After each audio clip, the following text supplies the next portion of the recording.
Welcome back students, આપ સૌનું આપણી યુટ્યુબ ચેનલમાં હાર્દિક સ્વાગત છે. વિદ્યાર્થી મિત્રો, આપણે આ વિડીયોની અંદર જવાહર નવોદય પરીક્ષાની તૈયારી માટે એનો જે એક ભાગ છે, ટોપિક છે માનસિક યોગ્યતા કસોટી, કે જેના 20 પ્રશ્નો પૂછાશે અને 25 માર્ક્સ ટોટલ રહેશે. એક પ્રશ્નનો 1.25 માર્ક્સ. તો આ રીતે આપણે આ વિભાગની અંદર અલગ અલગ પ્રકારના પ્રશ્નો પૂછાય છે આકૃતિવાળા, એને આપણે ખાસ શીખવાના છે અને સમજવાના છે. તો આ વિડીયોમાં આપણે 20 પ્રશ્નોની ચર્ચા કરીશું, કે જેમાં અલગ અલગ ટાઈપના 5 પ્રકારના જે પ્રશ્નો છે એની આપણે ચર્ચા કરવાના છીએ. તો આપણે પહેલો પ્રશ્ન જોઈએ. હજુ સુધી જો વિડીયોને લાઇક ન કર્યો હોય તો લાઇક કરી આપજો. આપણી ચેનલને સબસ્ક્રાઈબ ન કરી હોય તો સબસ્ક્રાઈબ કરજો અને બાજુના બેલ આઇકોનને પ્રેસ કરજો. તો પહેલો પ્રશ્ન છે આપણો, કે જેમાં તમને અલગ અલગ આકૃતિ આપેલી છે અને આ પ્રશ્નની અંદર આપણે એ ઓળખવાનું છે કે કઈ આકૃતિ અલગ પડે છે. તો તમે જે ચારે ચાર આકૃતિ જોશો, એ, બી, સી અને ડી, તો આ ત્રણેયમાં આડી લાઈનો છે અને સી આકૃતિમાં જોશો તો ઊભી લાઈનો આપેલી છે આવી રીતે, અને આ બધામાં આડી લાઈનો છે. તો બસ આ તફાવત છે આકૃતિમાં, એટલે આપણો જવાબ શું આવશે? સી. ચાલો આગળ વધીએ. પ્રશ્ન નંબર 2. ચાલો પ્રશ્ન નંબર 2ની અંદર જવાબ શું આવશે? તો આપણે ચારે ચાર આકૃતિ જોઈએ. તેમાં જો બધીમાં બે બેની જોડી આપેલી છે. 2 ટપકા અહીંયા, 2 ટપકા અહીંયા, 2 ટપકા અહીંયા, પછી 2 ચોકડી, 2 ચોકડી, 2 ચોકડી. પણ તમે એ આકૃતિ જોશો તો એ આકૃતિના અંદર તમને સામસામે ટપકા અને સામસામે ચોકડીઓ આપેલી છે. તો અહીંયા આપણો જવાબ શું આવશે? એ. આગળ વધીએ. પ્રશ્ન નંબર 3. પ્રશ્ન નંબર 3ની અંદર આપણે જવાબ શું આવશે? તો તમે જોશો તો આ ષટકોણ છે, આ પંચકોણ છે અને આ શું છે? આપણું ચોરસ છે. તો અહીંયા આપણે આ કંઈક આપણી ભૂમિતિના આકાર છે. સી કંઈક આકૃતિ જુદી પડે છે, કે કોઈ ભૂમિતિનો આવો આકાર કોઈ હોતો નથી. એટલે કે આમાં બે ત્રિકોણ છે, પણ અહીંયા આપણે એક કોઈ આકાર હોવો જરૂરી છે જે પરફેક્ટ દેખાતો હોય આપણને. પ્રશ્ન નંબર 4. પ્રશ્ન નંબર 4ની અંદર આપણે જોઈએ તો શું જવાબ આવશે? તો ચારે ચાર આકૃતિ તમે જુઓ તો પહેલી વાર આ સાઈડ મોઢા છે, બીજી વાર આ સાઈડ છે, ત્રીજી વાર આ સાઈડ છે. પણ તમે જોશો આકૃતિમાં તો તીર જે આપણને આપેલા છે એની પાછળ આ રીતે લાઈનો આપેલી છે. પણ તમે જો એ આકૃતિમાં એવી લાઈન આપેલી છે નહીં, પાછળની. તો બસ એ આકૃતિ આપણી કેવી પડે છે? જુદી પડે છે. તો અહીંયા પહેલો જે પ્રકાર હતો કે ચાર આકૃતિમાંથી તમારે કઈ આકૃતિ જુદી પડે છે શોધવાની, તેના આપણે 4 પ્રશ્નો જોયા. આગળ જોઈએ 5મો પ્રશ્ન. તો 5મા પ્રશ્નની અંદર આપણે જોવાનું છે સમરૂપ આકૃતિ. એટલે કે 5, 6, 7, 8માં આપણે જોશું સમરૂપ ચિત્ર. સમરૂપ ચિત્રનો મતલબ એ કે એક સરખું જ દેખાતું હોય. કેવું દેખાતું હોય? એક સરખું જ. ચાલો તો તમે 5મી આકૃતિમાં જુઓ, આના જેવી કોપી ટુ કોપી કઈ આકૃતિ છે? તો જો ઘણીવાર વિદ્યાર્થી ઉતાવળમાં ભૂલ કરી બેસે કે સી, પણ તમે જોશો સીની નીચે લાઈન નથી. એવી રીતે ડી આકૃતિ પણ જો થોડી કોપી દેખાય છે, પણ અહીંયા તમે જોશો તો અહીંયા લાઈન નથી. તો બસ આ આકૃતિમાં ભૂલ છે, એટલા માટે આપણે સાચો જવાબ શું હશે? બી આકૃતિ. સાચો જવાબ શું હશે? આપણી બી આકૃતિ, કે જેમાં પરફેક્ટ આકૃતિ આપેલી છે, જેને આપણે સમરૂપ આકૃતિ કહેવાય. ચાલો એવી રીતે 6થો પ્રશ્ન જુઓ. 6થા પ્રશ્નમાં અહીંયા જે આકૃતિ આપેલી છે એના જેવી કઈ આકૃતિ છે? તો આપણે જોતા એવું ખબર પડે છે કે ડી આકૃતિ કોપી ટુ કોપી છે, કે જેમાં કોઈ પણ પ્રકારનો ફેરફાર નથી. ચાલો આગળ વધીએ. પ્રશ્ન નંબર 7. પ્રશ્ન નંબર 7માં કઈ આકૃતિ કોપી ટુ કોપી મેચિંગ આવે છે? જો ઘણીવાર આવા પ્રશ્નો સહેલા હોય છે પણ ભૂલ થઈ જતી હોય છે, એટલા માટે કે ધ્યાન ન રાખીએ તો 7માની અંદર શું જવાબ આવશે? તો 7માની અંદર જવાબ આવશે બી, જે કોપી ટુ કોપી આપણી આકૃતિ છે, સમરૂપ આકૃતિ. અને પ્રશ્ન નંબર 8. પ્રશ્ન નંબર 8ની અંદર શું જવાબ આવશે? મેચિંગ આકૃતિ. તો તમે જોશો આપણો બી જે જવાબ છે એ કોપી આકૃતિ છે, સમરૂપ આકૃતિ છે. તો આ પ્રશ્નો સહેલા હોય છે, એમાં કોઈ એટલું બધી સમજણ ના હોય. આગળના પ્રશ્નોમાં જોઈએ. તો આગળના પ્રશ્નોમાં આપણે દિશા બદલ્યા વગર ચિત્રને નમૂનાને પૂરો કરવાનો.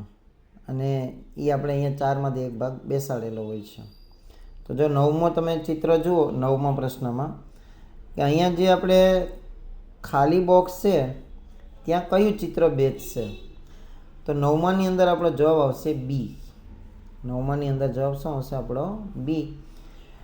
તો તમને ઘણી એવી આકૃતિ જે મેચિંગ દેખાય છે, જેમ કે એ પણ દેખાય છે, પણ જો એનું મોઢું આ દિશામાં છે, આપણે તો આ દિશામાં જોઈએ છે, તો જ આકૃતિ આપણી વ્યવસ્થિત પૂર્ણ થશે. ચાલો એના પછી પ્રશ્ન નંબર 10. પ્રશ્ન નંબર 10ની અંદર આપણો જવાબ શું આવશે? તો કે આપણો જવાબ આવશે ડી આકૃતિ. જુઓ વ્યવસ્થિત ટપકો આપણને અહીંયા જોઈએ છે એટલે અહીંયા જ છે ટપકો.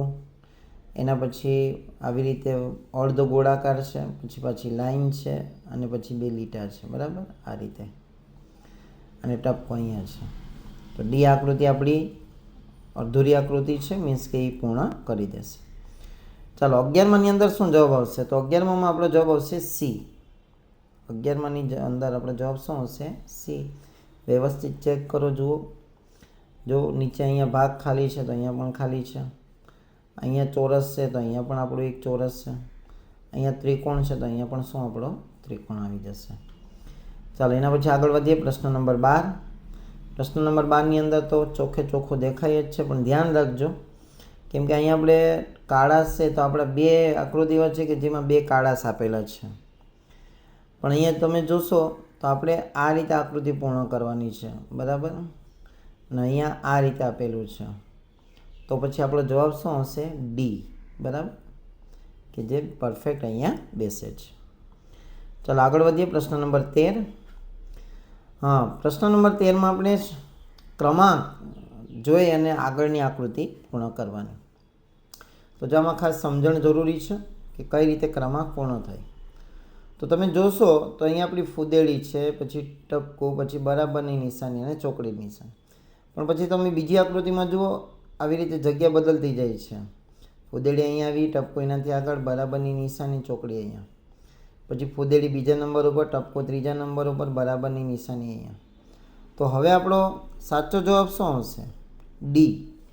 કેમ કે આપણું જે ટપકો છે ચોથા નંબરે આવી જશે, ફૂદેડી ત્રીજા નંબરે, ચોકડી બીજા નંબરે અને બરાબરની નિશાની પહેલા નંબરે.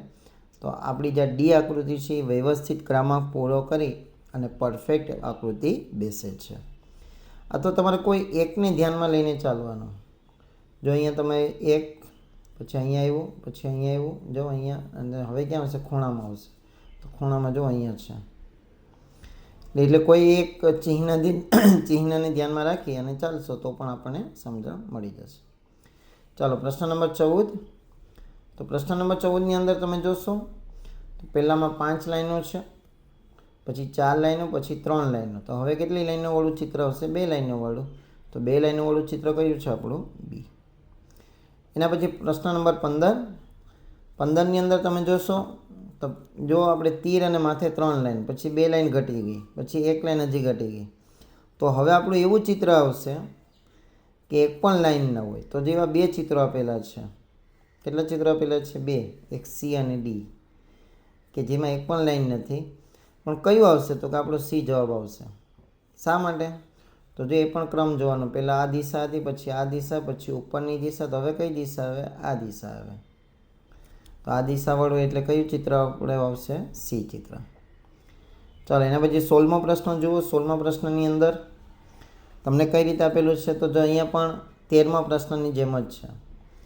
નિશાનીઓના ક્રમ ખાસ યાદ રાખવાના. તો જો અહીંયા આપણે પ્લસની નિશાની અહીંયા છે, પછી ક્યાં આવી ગયા? અહીંયા આવી ગઈ, પછી અહીંયા ત્રીજા નંબરે. તો હવે ક્યાં આવે? અહીંયા ચોથા નંબરે. તો ચોથા નંબરે આવે અહીંયા કોર્નરમાં એવું એક ચિત્ર આપણને દેખાય છે. કયું ચિત્ર આવશે? સી.